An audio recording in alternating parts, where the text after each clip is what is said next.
Thanks for joining for this episode of the TechSpective Podcast. I have with me again my friend Matt Alderman. So, Matt, if you want to give a little bit of intro and background on you. Oh, how long do we have? As long as you want. As long as you want. I got nothing for a couple hours. For people who know me, I've been doing this since 1996. For people who don't know me, I've been doing this since 1996. I've been doing cyber before we called it cyber, as you know. And my career started the early days in consulting. And then I went to the product side and been on the product side ever since in some capacity, whether it's chief product officer, chief technology officer, strategy, et cetera. A lot of companies people know out there. I've been at Qualys prior to IPO, Tenable prior to IPO, RSA to try to fix Archer, which is a long story in itself, and a number of other startups. I enjoy the startup space, Tony, as you know. I love that space, and so now I'm at CyberSaint as their chief product officer, but still advise a lot of startups in the space because that's what I love to do. Okay. Oh, and I am the host for my own podcast, Business Security Weekly, on the Security Weekly Network. So, exactly. Yes, yeah. It's funny, and I'm pretty sure we've talked about this when you've been on the podcast before, but I'm going to bring it up again anyway. I've worked with a number of people over the years, many of them names I couldn't remember off the top of my head right now if you asked me to. People like, I kind of remember that person. But I venture to say your name comes up in conversation more often than just about any other name, and that's partly because of the anecdote I have from my time at Tenable of, because I've told the story many times of starting in like the second week of December and still kind of trying to get my bearings and kind of figure out, okay, what is my role? Who is my team? Who do I need to interact with? Just kind of understanding the lay of the land, which is hard to do when it's December and everyone's on vacation and the company's basically shut down. And so I hadn't made a lot of progress in those first 3 weeks. And then I get a call and it says, hey, this is Matt Alderman. Do you know who I am? And I'm like, well, no. And you said, okay, well, I'm your boss's boss's boss. And I'm calling to let you know that we've let your boss and your boss's boss go, and also the whole rest of your team. But Tony Bradley, you're safe. We're just going to move you over here and have you do something else. And it's a very fun anecdote. It's a great party story. Yeah, unfortunately, it's not a fun story for the people I had to let go, and it's not the first time I've had to do that. It probably won't be my last either, unfortunately. So, yeah. So that comes up a lot, and then Anyway, well, I don't know that that's a charming way to remember me, but it is a good party story. I mean, I will agree with you that it's not great for the people you let go, but worked out okay for me for a while. Yeah, and I think, look, in our industry, we go through fits and starts, especially in the startup space, right? We go through these periods of exuberance and growth, and then things don't pan out, and it's like, oh crap, we got to cut. These cycles happen a lot, and we've seen this in our industry a lot, Tony. You can look at a lot of the companies that have had to go through very similar decisions, and some of these weren't small companies. Tenable wasn't small at the time, but it was, something that needed to kind of get restructured and rethought through because we probably hired way too many people at a time we probably shouldn't have done it. But this is kind of startup world that people should learn from is don't hire too fast. What's funny is, I joined Tenable in like 2015, and so it's pre-IPO, and they still called it. They still treated it as if it was a startup or whatever. And it's like, okay, well, the company's been around for 15 years, Right. And then I went to Alert Logic, and it was the same thing, where they considered themselves a startup, but they'd been around for 10, 12, 15 years. Then I went to Cybereason, and they also considered themselves a startup, even though they've been around for 10 years. And so I was like, I think I have a very different definition of startup, but I do. Some people would even say that CrowdStrike's kind of still a startup, and they're a publicly traded company. Yeah. Well, and one of the things and I think this is indicative of Tenable, Alert Logic, and Cyber Reason, and of those three, Tenable being the only one who successfully navigated this. But to your point, like, yes, companies go through mass hiring, mass layoffs, or whatever. And in my opinion, and I say this as a layperson, and I respect that you have more insight on this, so I'm curious to see what you think about this. In my opinion, those decisions seem to often take they're bad decisions made because you're trying to IPO. You're not trying to build a great business. You're trying to IPO. And when you try to IPO, it's sort of like in cybersecurity, where like you can try to be compliant, or you can try to have good cybersecurity. And if you have good cybersecurity, there's a good chance you'll be compliant. But if you're compliant, there's very little chance that you're going to be secure. And that's how I see the IPO thing too. Like I keep seeing, I keep joining companies who are like, hey, we're on the verge of IPO. We're going to IPO any month now, and I'm like, ooh, that's like a death knell. It is a little bit, and I don't think it's just an IPO conversation at the end of the day. It's a cost survival kind of discussion more than it is an IPO discussion in most cases, right? Now, in the case of Tenable, it wasn't necessarily IPO per se. Remember in those days when we were at Tenable, we were spending money like crazy on sales. I mean, we were putting field reps in the field, and it was a conscious decision, right? Back then, we could make decisions that supported growth at all costs. And therefore, we didn't have to worry about going into negative earnings, which we did there for a period of time prior to IPO, because then the promise is when you go IPO, you continue to grow, you right size your expenses, and you get back in line. As a startup, sometimes you don't have the luxury of an IPO or an exit or getting the next funding round at a 15, 20, 30 times multiple. The market's tight right now. And when the market's tight, companies have to make hard decisions to keep the lights on. And I think that's more the Alert Logic in the Cyber Reason cases, is they were struggling to get their costs into a place where they could survive at the end of the day. They were running out of money, and nobody wanted to give them money at multiples they had in the past. Luckily for Tenable, we already had our money then, right? Insight Venture Partners had come in at that point.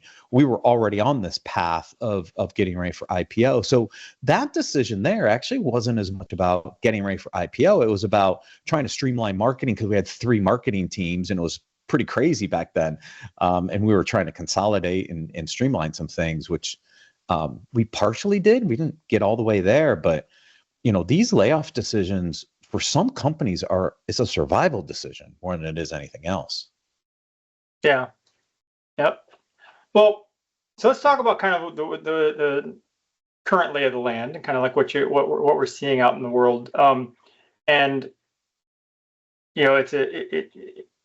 it's already a played out joke at this point to say that we are legally obligated to speak about AI.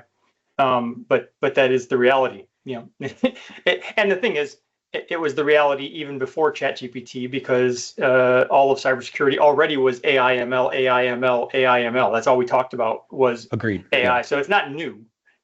It's just an evolution. So we went from AI, ML to generative AI, now to agentic AI, and et cetera. So we've seen this rapid evolution. I think there's this accelerated path, because AI ML was there for a long time, and then we went to generative AI, and it just kind of went boom, straight up. And so the pace that we're on is very fast right now. And that is, it's got pros and cons. I've had many people on the podcast talking about all the ways that AI streamlines and accelerates the attackers.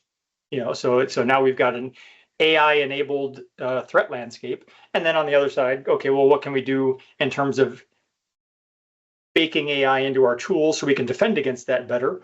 And as a third layer, what can we do with AI just to augment and streamline what the human beings are doing in relation to that. So, you see all the same stuff I do. So what are your thoughts on kind of where we're at with AI and where we're going with AI as it relates to cybersecurity? Yeah, so there's so much to unpack in this topic. Like this by itself can be multiple shows. From a AI perspective, right? You're right. We've been using AI and ML in cybersecurity for a long time. Generative AI has accelerated things. So the first thing everybody did was they jumped on the generative AI bandwagon. And when you do that, the question is, how are you going to use generative AI to solve a cybersecurity problem? And so I have experience doing this because I did this, hey, let's go build a chat bot using an LLM. Now I can tell you, building a chatbot off of an LLM is not the most optimal way to do it, actually. It's hard because you got to train all these prompts for the chatbot to respond correctly. And I don't know that was the right use case, but a lot of people went down this path, right? Even if you look at Copilot today, Copilot is cool in what it does, but it's also a huge potential security concern because if you don't have stuff locked down correctly, you're sharing all kinds of potential data that you didn't really mean to make, right? So that's kind of where we all started from. But if you step back and think about what am I trying to solve for, you can find really, really interesting use cases for cybersecurity that use AI and not just generative AI. Generative has its spaces, but everybody was on the generative bandwagon at first. And we kind of stepped back here at CyberSaint and in some of the other companies that I advise, we've talked to, kind of looked at it a little differently. So one area is generative AI is really good at structuring things. So it's a great way to build some capabilities that like kind of structured data with structured prompts to an extent, right? So there's some really interesting use cases evolving around automation, for example. How can I take a policy document and map it to a set of controls? Well, generative AI is actually pretty good at that, right? If you put them both into a JSON format, send it into GPT with some prompts, it maps that data pretty accurately. Like that's a really interesting use case from an automation perspective. Cool. But here's what it's not good at. One of the things we're trying to solve for in the space is what I believe the biggest cybersecurity challenge is in the market. It's not a data problem. It's a context problem.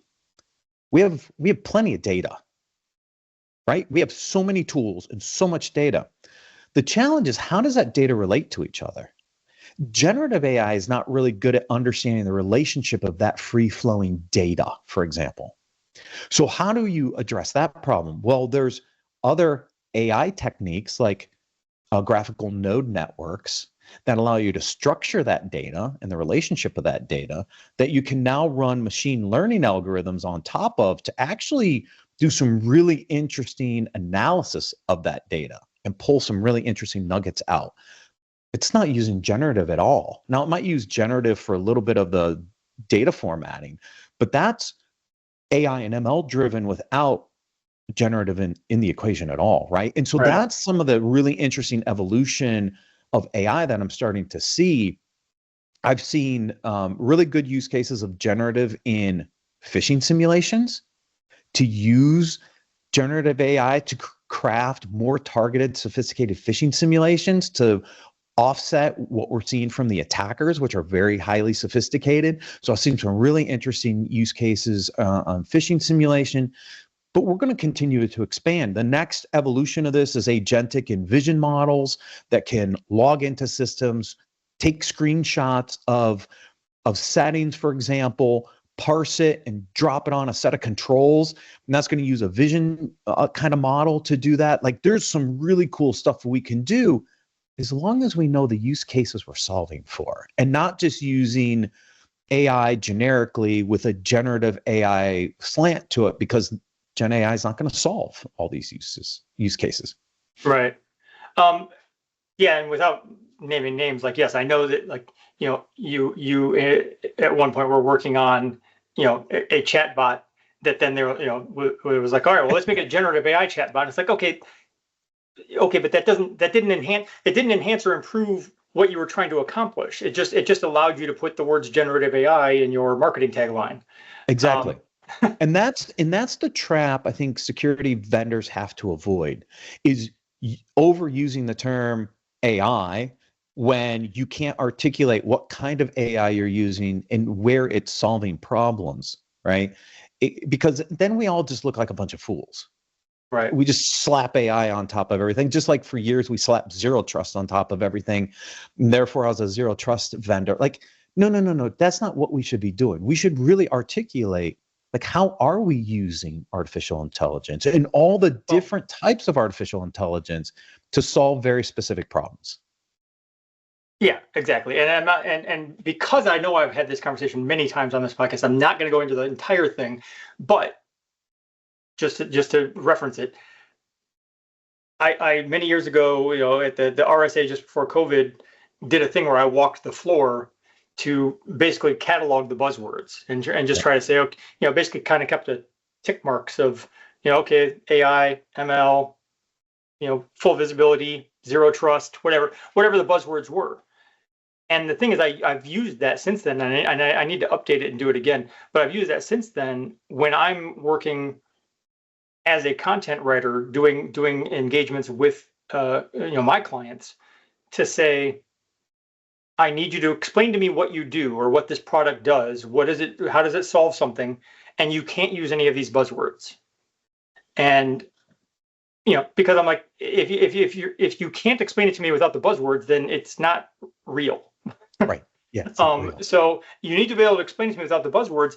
And if you can do that, I can take that information from you and I can turn it into something that makes sense. And I'll put the buzzwords back in because you need them kind of from a marketing perspective, because the market expects to see them. Well, you need the keywords for the searches to show up, right? So, but underneath that layer, there has to be some meat. There has to be an actual explanation of how does this solve a problem for me, if I'm the recipient of that marketing.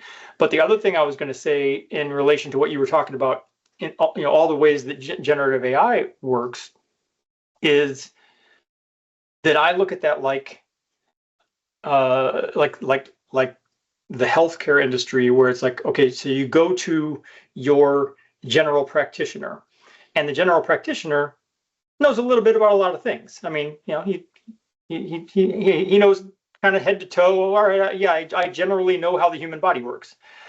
But then when you get into a specific problem and you say, okay, well, now I'm going to send you to the cardiologist. Now I'm going to send you to a dermatologist. Now I'm going to send you to a specialist. And that's how I see, okay, well, ChatGPT, that can be your general practitioner. I mean, it knows a lot about a little bit about a lot of things. But I've had conversations with people who've said, well, yeah, but if you are specifically trying to create an LLM that is very good at, say, healthcare, you don't train it on the entire internet. You give it a data set that is just what it needs to know about healthcare, so it can be an expert on that topic. And that's how I think, as this evolves, I think that's where things need to go. It's like, you can have a Copilot or a ChatGPT as your sort of entry point, where you say, hey, here's my question. But the job of ChatGPT shouldn't necessarily be to know everything and give you the answer. It should be to connect you with the specialist that knows the answer. Yeah, agreed. Yeah, that's on one side of the AI conversation, right? Almost two. But there's another one. And that is around the governance side of AI and data privacy and the impacts of data and data privacy in the space. So one of the things I've had to do as a product leader is allow clients to opt in to artificial intelligence capabilities, because you can't just turn the stuff on by default, because there's a lot of companies right now that have policies like, yeah, we can't use ChatGPT. We can't use public GPT because we don't want our data being shared to train those models, right? And so the other thing we have to think about in this space is how we're going to deploy these solutions. Are we going to run these models ourselves? Are we going to use OpenAI or Anthropic or some of these public sources? And what's the impact of your data, the security of your data, the privacy of your data in these models? We can't forget that as we build these solutions, because those are the things that are going to impact adoption of some of these really great things that I think we can build, but nobody's going to enable them because you decided to use OpenAI's ChatGPT as your LLM, and no company's going to allow that from a policy perspective. And then you just shot yourself in the foot. Well, I don't know how this, I don't know how they're segregating or how it works exactly, but I do know that it is possible for a company to license ChatGPT and have their own internal instance of it. So it's enterprise still, model, I think. Yeah, it's still GPT-4o. It still has O3 Mini. It still has, all of the various iterations of ChatGPT are available, but its data set is, whatever you feed it is not being funneled out into the general data set. Yep. Yeah, that's their enterprise version. And so again, that's a great thing for startups to know is go pay for the enterprise version and not expose your customers' data, right? We've been doing a lot of work internally here at CyberSync with Watson X and the different Watson X models, because we have a partnership with IBM. They're going through some of the same things, like how do you break these models down, get very specific models, but also not share that with the bigger models. Like there's all these governance things that we have to think about. And so when I see startups in this space, I'm seeing startups that are leveraging different AI for building out their products. And then I'm seeing whole new AI governance solutions popping up to manage the models and the data in the models. So there's a lot of innovation coming, I think, in the space. Well, and there's little entire cottage industries pop up because initially it was just everyone talking about how great generative AI was, and okay, here are all these hundreds of generative AI tools.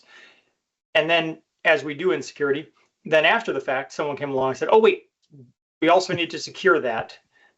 So then I started seeing companies come along and say, okay, well now we have a new offering where we're going to lock down the LLM data set, or we're going to protect the algorithm against prompt injections and and different things like that. So you do have to look at it from all of those angles. It's okay, how can it benefit me?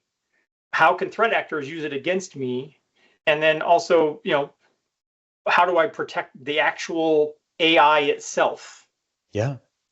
The AI, the models, the data, the output, which is a whole new set of potential data.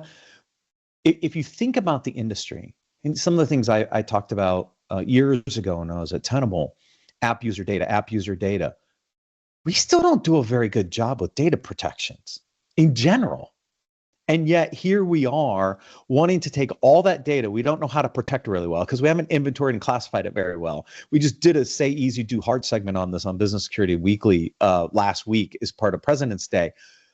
We still struggle with that, but yet we're willing to just throw all this data into some AI model that we don't control. And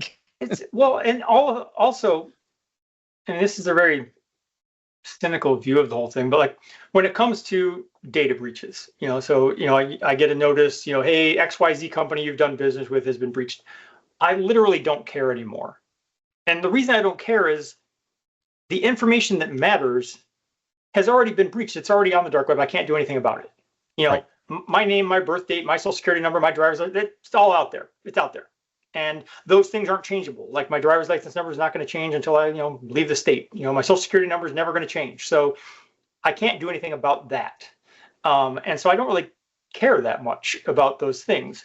And I feel like when it comes to AI and the stuff you hear, that stuff is a little crazy too. Because on the one side, you got people talking about governance and ethics and what data should you be allowed to train on or shouldn't you be allowed to train on.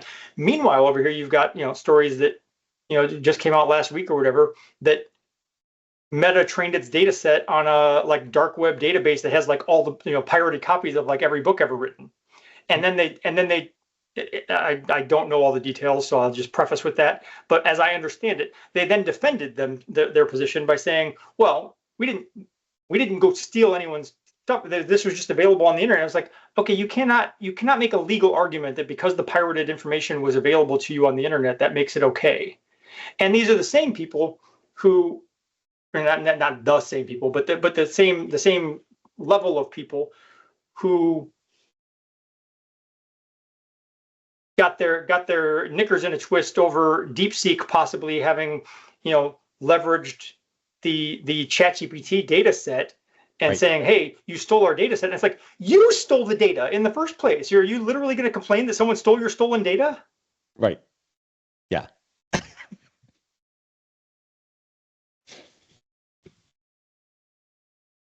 So we're just going to let that hang there for a second for everybody to wrap their heads around that one. Well, and so my real point in that, aside from ranting, is the cynical side of me almost feels like I don't want to. The idealistic side of me says, okay, I don't want to just give up on the concept of governance and ethics. The cynical side of me says, what's the point of us debating governance and ethics over here if the other side is doing like this Wild West shit where they've already stolen all the data? So what are we governing? Right. Yeah. And as a consumer, you've almost become numb to this. Right? Because here's what you do as a consumer, right? You go put credit freezes on all your credit so nobody can open accounts in your name. You use the password manager correctly so all your passwords are unique. So if the password gets leaked, who cares? You turn on multi-factor authentication on everything. Like, I'm probably okay. Like, if my stuff gets breached, it gets breached. They can't open credit under my name because I've frozen all my credit on all three bureaus. They stole a password.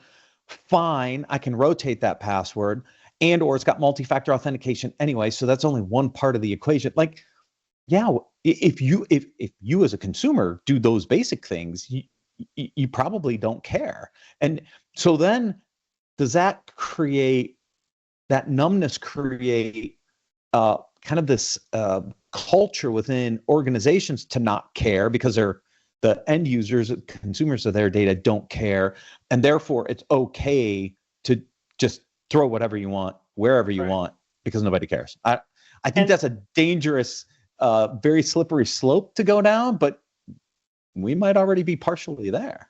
Well, and also, we've said for years, so cybersecurity vendors will go, as part of their sales deck, tell customers, well, you need XYZ solution because, here's the cost of here's the average cost of a data breach. Here's the average cost of, and this is going to be the reputational impact, except for that historical data shows there is no reputational impact. It's a minor blip. Target's doing fine. Sony's doing fine. Everyone's doing fine. Home Depot is doing fine. Right. So it's like your reputation's not, like I said, you maybe have a brief hiccup and then everything's fine. So if you are the executives of the company and you look at that and you say, okay, do I want to spend a bunch of money all the time to have better security? Or do I want to spend a lot of money one time for a little hiccup and just let it fly? Yeah, and that is a very valid question. It's a question we've discussed on my podcast. It's a conversation I have on a regular basis with CISOs, because here's why. This is why it's a valid question. Security is a risk management decision. It's not all or none. It is a risk management decision. And the challenge still in a lot of places is if you don't understand the potential risk impact, quantified to dollars, it's very hard to go to your CEO and your CFO to have a conversation about, look, we've got a potential $10 million risk over here. What do you want me to do about it? Right? Should I go spend $1 million to reduce 10 million? Well, maybe that makes sense. Go get the $1 million. But I'm not going to spend 10 million to reduce $1 million. And until we can effectively quantify risks around cybersecurity, which is a problem CyberSaint and I've been on for the last year and a half, we're always going to be in this conversation of like, well, should we spend the money or shouldn't we spend the money? Because they don't know how to quantify whether that spend is worthwhile or not. Well, true. And I think, so that whole debate, that whole discussion just reminds me of the infamous General Motors memo of doing the cost benefit analysis of doing a recall versus just letting cars explode. and saying, hey, you know what? The recall would be very expensive. Settling a death suit is not, we can do that. So we'll let it ride. And when I look at those type, that type of a, like in pure math, in pure financial math, like, yes, that makes sense. You say, well, this one costs more. Let's just do this. Right. As a human being living in a society, I say, well, there's another factor to consider. And actually, I would go back and I would say the same thing about the hiring and firing of people. Like, yes, it's a business decision to say, well, we need to grow, we need to contract, all of that. And I'm like, I get that those are business decisions. I do not support and cannot get behind those decisions being made so cavalierly when human beings are at play. Mm-hmm. So it's I don't really care that your company is going to save some bucks. That person has a family to care for. Yeah. This is where regulations actually start to come into the equation a little bit, right? Or should, which is why we have some of the things that are in place around safety and transportation safety and some of these other things, right? Because they've evolved through that. Yeah. Well, but that's where sometimes regulation is helpful, but there's also times when regulation is not helpful, right? And so this is always going to be a debate. In what I'm trying to say is that I think you can make decisions if you're given the data to help you make that decision, right? And I don't know that everybody has all the data they need sometimes to make those decisions. So they're making knee-jerk reactions that may or may not pan out at the end. Yeah. But it is a risk management decision on how much you spend and what your tolerance is and everything else. And some security people are like, no, it's security at all costs. That's not how the world works. Well, I think that's a 2000s or 2005 security mindset. I mean, I worked in cybersecurity under that mindset of, no, we're doing security for the sake of security. But over the last 20 years, things have definitely evolved where the cybersecurity side understands the business better, the business understands cybersecurity better. And to your point, I think where everything is kind of met in the middle is to say, my job as a cybersecurity professional is not to absolutely lock things down so that there's nothing ever happens, because I can do that, but it's going to get in the way of productivity. It's going to get in the way of business. And so my job as a cybersecurity professional is to convey all of the risk to the board and to other executives and the board and say, hey, here's the risks. Do we want to accept these risks, or do you want me to do something about it? Yep, that's exactly the conversation we should be having. Yes. But going back to it, it's like, but yes, if I present all of that and I say, okay, well, here's the risks, and here's the risk of if we don't do anything and a breach happens, here's the cost. And if the board is only looking at that in terms of dollars in the bottom line, right, that's a different conversation than saying, okay, but millions of people are going to have their personal data exposed and compromised. It's like, whatever. It's gonna be expensive for us, so we whatever. Yeah, true. I guess I would say that's another area where I tend to be. I have traditionally been naively idealistic when it comes to things, because I feel like at the end of the day, you, me, the CEO of whatever company we're talking about, are human beings who live in the world, who have to go buy groceries and drive down the street and whatever. It's like those decisions should not be that, like, companies should be able to make decisions that don't only look at the bottom line. And I've had the conversation many times with people about, well, a company should do this, and they say, well, they have a fiduciary responsibility to the shareholders, like they're obligated to maximize shareholder value or whatever. And I'm like, I think that's a fundamental flaw in the current implementation of capitalism is to say, listen, I'm all for profit and I'm all for you maximizing, shareholder value within certain frameworks and bounds of saying, yes, but also consider your place in this world and consider the humans who are being affected and don't. Is there something else I can help with? No one's talking to you, Siri. Yeah, and like I said, I think that obviously that's idealistic of me because it doesn't play out that way. And even when, to your point about the regulations, it does in places, but it really depends on the leader.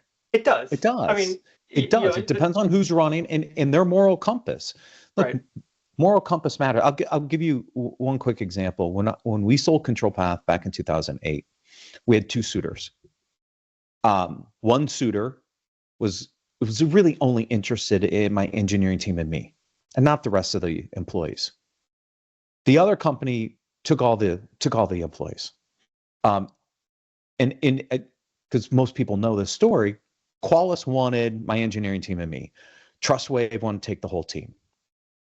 I made the decision to go TrustWave and get all my employees jobs as part of that acquisition. 6 months later, I was stabbed in the back, tossed out, I was let go, and I was without a job. It was a wrong decision for me personally, right?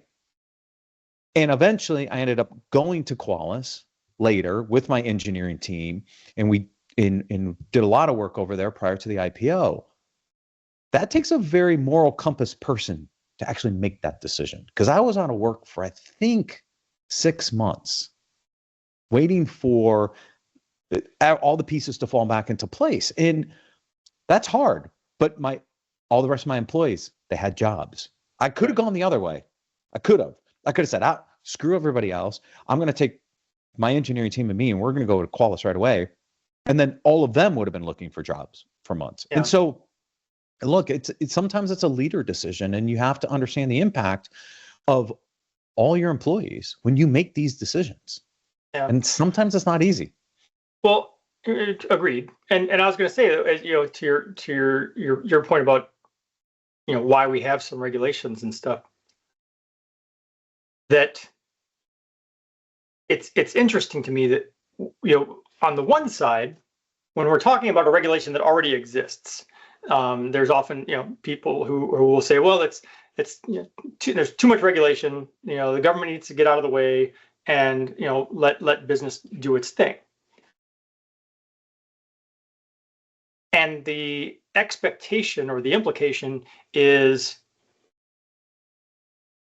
that, business will also, within some, reasonable framework, do the right thing. And like I got into this a lot with the net neutrality debate, back in the day, where people would say, well, we don't need net neutrality, that's just going to get in the way. It's going to make everything cost more or whatever. And I was like, okay, but the companies keep actively doing things that demonstrate that we do need net neutrality. So it's like, if you don't want to be regulated, don't do things that need to be regulated. And it's interesting to me that every time the government does, however it happens, say, okay, well, we're pulling this regulation, the immediate assumption is, well, we're all screwed. Because basically, as a society, as an American society, we do not have faith that a company will do the right thing. Like, we assume if you remove EPA regulations, what that means is you're going to poison my water. If you remove climate regulations, what that means is you are going to poison the environment. There's never any assumption that, like, oh, well, if you take away the regulations, the companies will still do the right thing because they also have to breathe the air and drink the water. Right. I have plenty of examples where that's not the case. Yes. No, I mean, and I agree with you. I agree with you. It does, like there are examples of, I don't think he's the CEO anymore, but the CEO of Starbucks, saying he was going to do something, many years ago. He's like, yeah, this is what we're going to do, and shareholders saying, what, that's going to cost us, and so we're going to fight you on that. And he's like, then go ahead and fight me because I'm going to do it because it's the right thing. Or you look at Costco right now, like Costco's like, yeah, we're going, or any company that has come out publicly to say, no, we are sticking by our DEI, guns. Like we didn't do it because the government asked us to, and we're not going to stop doing it because the government asked us to. It's the right thing to do. And I will say, I have a nuanced view of that now after reading about Accenture, because I saw a headline, Accenture, pulled their DEI stuff, and I was like, oh, those bastards. And then I read it and saw that they were like, listen, we don't want to. We're telling you up front, we don't want to do this, but we have large government contracts. And if we want to keep our large government contracts, we've got to remove certain wording. Now, that doesn't have to mean that we actually change what we do. This is all smoke and mirrors, and I've actually made that point on LinkedIn, that the companies like Meta and others that were like very quick to be like, oh, well, we're no longer doing DEI. I said, well, you know what? That's not that big of a loss. Because if you were so quick to abandon it just because it's politically expedient to do so, you weren't really doing it in the first place. You were just paying lip service because you thought you needed to. The companies that actually respect diversity, equity, and inclusion, it's baked into what they do, and it doesn't matter if you call it DEI or not. Right. They're going to do it anyways, which is their prerogative, by the way. Right? It is their prerogative. Well, you would think, but now you have to be careful about how you which words you use to describe it. Yeah, you just don't use the words. It's like the same thing with ESG. There's the same conversation there. You just don't use the words. I just had the conversation recently where I was talking with someone about some stuff that was coming out that revolved around sustainability initiatives in technology, and we were working on this, and it was like just before Inauguration Day. Then Inauguration Day came, and we got 125 executive orders, and we said, well, hold on, let's pause. Let's kind of let a little bit of this dust settle, and then let's revisit this to see, again, in a smoke and mirrors way, like we didn't fundamentally change anything that we said. We just changed some of the words. We just changed, we just massaged it so that we made the exact same point with a different word that, isn't going to trigger anybody. Right. But bringing this back, I think my real point is just, you want and expect companies to do the right thing, and again, I feel Yes. like whether you're the CEO of a smaller company or you're Elon Musk or Mark Zuckerberg or whatever, that again, you are a human being living in this world. All the people who work for you are human beings living in this world. So I don't understand how even if it helps your bottom line, I don't understand how you look at that and go, okay, well, we're going to do a thing that hurts the world because we make more money. Yeah. Well, a lot of it starts with leadership, and it starts from the top, right? And leaders are going to have to step up and bring their moral beliefs and compasses forward. And then the decision is, do I want to work for that leader? Like, remember, workers have a say in this as well if they want. I have left organizations because I've had disagreements with who was running the company and how they were running the company. I have a choice too, right? And so one thing that we talk about on my show a lot is alignment, right? We talk about CISOs, we talk about CISO alignment and company alignment and all these other things. Same thing happens from an employee-employer relationship. Do I want to work for a company like that? Or do I want to go work for another company? I agree with you, but I will also say that I feel like that is a privileged perspective to have, because you have to have enough financial security to walk away from what you're doing, or know that you have somewhere else to go. And especially in the current job market, it's like your average worker, your average employee at Meta can't say, hey, I don't agree with what you're doing, so I'm going to leave. It's like I respect what you're saying, and I think I wish that it were that way for more people. But I do think that it is like you have to be at a certain level of financial stability to be able to make that decision. Because in free, wealth, net worth is freedom. If you don't have it, then you're not really free. Yeah, true. I mean, if you have to work for the man every day, right, then you're right. But I still think it should be something that people think about when they job search. They can still try, for sure. They just somebody. can't. They just can't make the decision to literally just walk out because they don't. Yeah, that is a tougher decision to make, to just walk out. But I agree with you that someone should say, hey, you know what? I don't like where this company is going. I don't want to be a part of this. Let me actively look for some other choice. Yeah.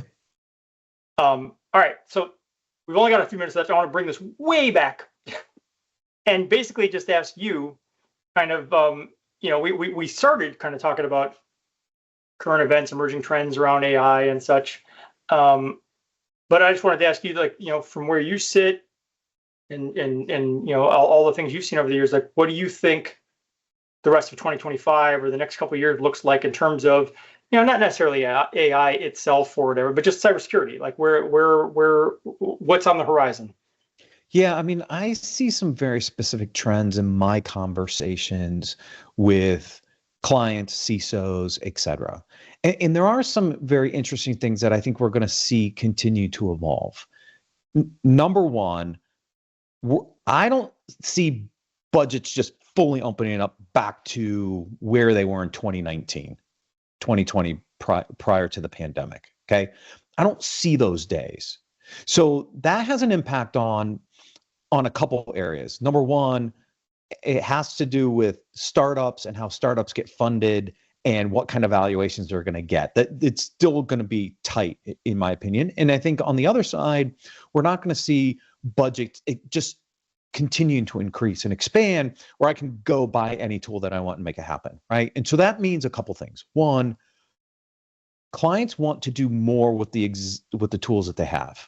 So we talked about this as a platform, kind of a platform play.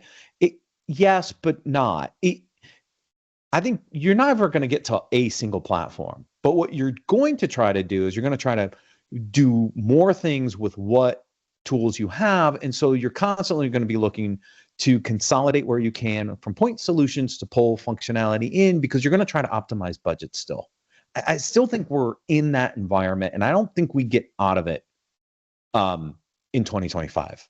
There's too much uncertainty right now in the market and inflation and other things that I don't think we go back to those levels we had prior.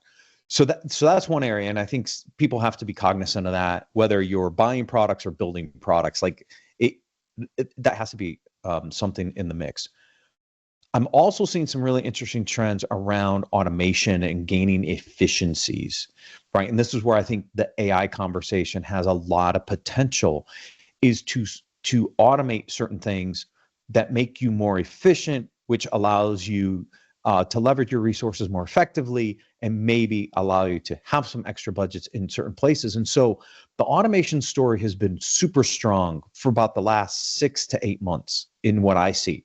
People really are trying to figure out how to leverage these new AI capabilities to automate more and more and more. And I see that every day. And so I think we're going to continue an automation trend, not that we're eliminating the human. We're going to make humans more efficient and let humans make the final decision. So it's automation to make decision-making processes by the humans faster and easier. And I think that trend continues for sure. And that's where I think we'll see just a ton of innovation on the AI and machine learning side of the equation. So those are two big themes I still see in the market. If you're out fundraising right now as a startup, it's a little tight. It's a little tough. You got to be very articulate. You've really got to hone your message. I think there's a lot of startups out there that are struggling because they may not get another round. And so you're going to see some interesting mergers and acquisitions of some really interesting technologies getting tucked in, just because they don't want to go raise because they can't raise at their previous round valuations. Therefore, it's a down round. Doesn't look very good. So you might as well go to exit. So I see it from all kinds of angles, Tony, and those are some of some of the just near-term pressures I see in 25. Okay. Well, I want to thank you for joining me. I think always a good time to chat with you. And it's been a while since we caught up. So Yeah, it's been a while. It's been a minute. all right, take care. All right, thanks, Tony. I appreciate you investing your time to listen to the podcast, but I also invite you to engage on social media. Please go like our Facebook page and follow at TechSpective on Twitter and Instagram.